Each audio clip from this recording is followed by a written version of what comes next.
I got you stuck off the realness. Yeah. Yeah.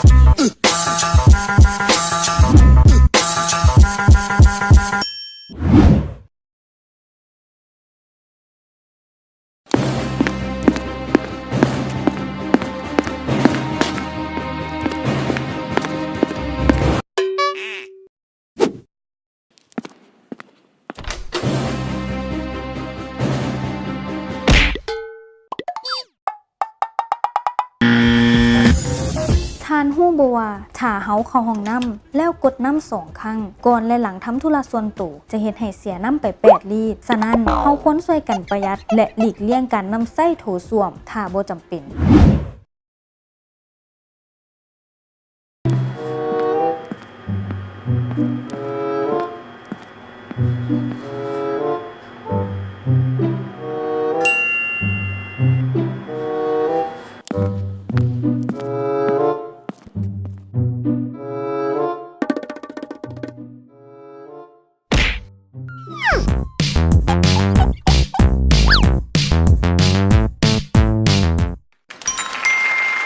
การที่เฮากดลิฟต์ขึ้นลงแต่ละครั้ง